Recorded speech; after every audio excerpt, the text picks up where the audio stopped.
வணக்கம். செய்திகள் வாசிப்பது ஜான்சி ராணி.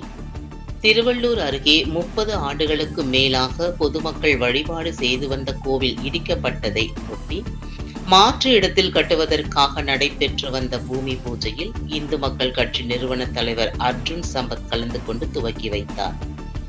திருவள்ளூர் அடுத்த புலரப்பாக்கம் பகுதியில் 30 ஆண்டுகளுக்கு மேலாக அமைந்துள்ள பழமை வாய்ந்த அருள்மிகு ஸ்ரீ ருக்மணி சத்யபாமா சமேத ஸ்ரீ சந்தான கோபாலகிருஷ்ண கோவில் போக்குவரத்திற்கு இடையூறாக இருப்பதால் அதனை இடிக்க வேண்டும் என தனிநபர் ஒருவர் தொடுக்கப்பட்ட வழக்கில் உயர்நீதிமன்றத்தின் உத்தரவின்படி கடந்த மாதம் ஜனவரி 27ஆம் தேதி கோவிலை இடித்து முழுமையாக அகற்றப்பட்டது.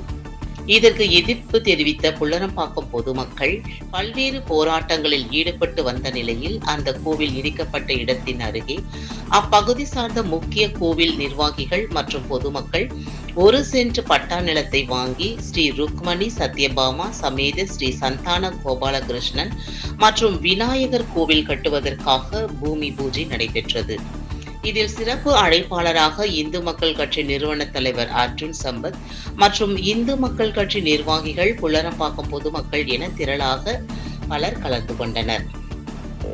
இதைத் தொடர்ந்து செய்தியாளர் சந்தித்த இந்து மக்கள் கட்சி நிறுவன தலைவர் அர்ஜுன் சம்பத் பேசிய போது, கடந்த 1 வருட காலமாக கோவில் அருகே தனியார் ஆக்கிரமிப்பு ஆதரவாக மாவட்ட நிர்வாகம், வருவாய்த்துறை இணைந்து செயல்பட்டு தற்பொழுது அரசாங்கத்தால் ஆக்கிரமிப்பு என்று சொல்லி அகற்றப்பட்டு வருவதாகவும், தமிழகம் முழுவதும் இந்து அறநிலையத்துறை சார்பில் 40,000த்திற்கும் மேற்பட்ட வருமானம் உள்ள கோவில்களை மட்டும்தான் நிர்வாகம் செய்து வருவதாகவும் அவர் குற்றம் சாட்டினார்.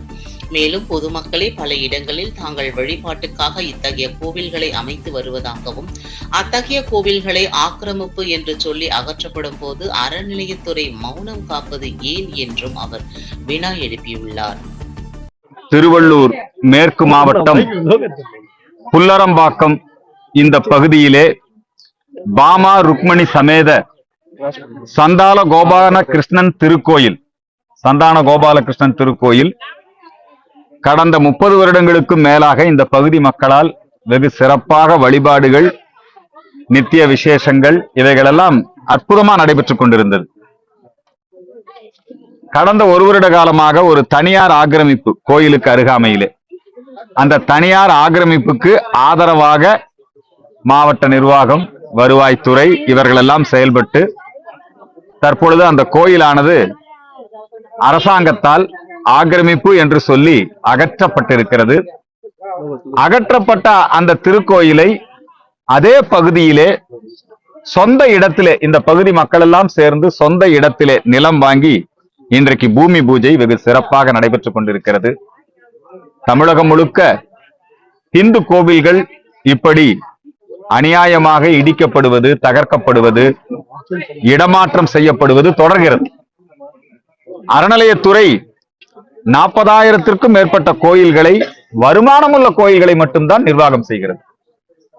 பொதுமக்களே பல இடங்களிலே அவர்கள் வழிபாட்டிற்காக இத்தகைய கோயில்களை அமைத்து வழிபாடு செய்து வருகிற பொழுது அது ஆக்கிரமிப்பு என்று சொல்லி அதை அகற்றுகின்ற பொழுது அறநிலையத்துறை மௌனம் சாதிக்கிறது.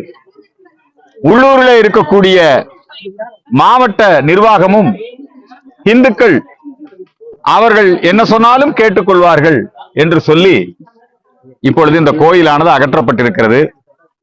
ஆக்கிரமிப்புகளை அகற்ற வேண்டியதான். நீர்நிலை புறம்போக்கில் இருந்து அகற்றுங்க, நீதிமன்ற உத்தரவு வாங்கி அகற்றுங்க. அப்படியே அகற்றும் போது கூட கோயிலை அகற்றுவதற்கு விதிமுறைகளை நீதிமன்றம் வகுத்திருக்கிறது. அங்க இருக்கிற சாமியெல்லாம் உடைக்க வேண்டிய அவசியம் இல்லை, கோயிலை உடைக்க வேண்டிய அவசியம் இல்லை.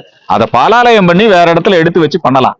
நாங்கள் எல்லாம் வழிபட்டு கொண்டிருந்த கிருஷ்ணருடைய சிலை அதெல்லாம் அவங்க எடுத்துட்டு போய் அவங்க இப்ப தாசில்தார் பாதுகாப்புல வச்சிருக்காங்கன்னு நினைக்கிறேன்.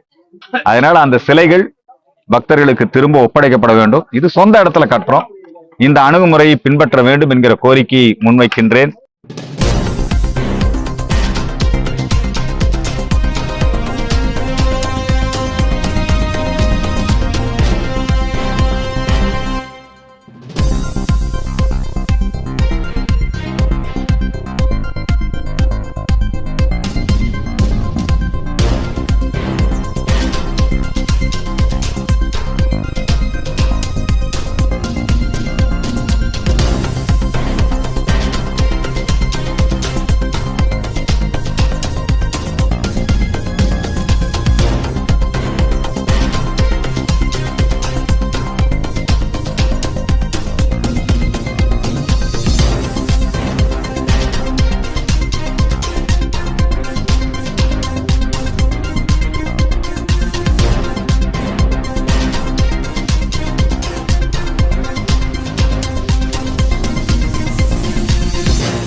உள்ளதை உள்ளபடி உடனுக்குடன் செய்திகளை தெரிந்து கொள்ள உண்மை குரல் யூடியூப் சேனலை மறக்காமல் சப்ஸ்கிரைப் பண்ணுங்கள்.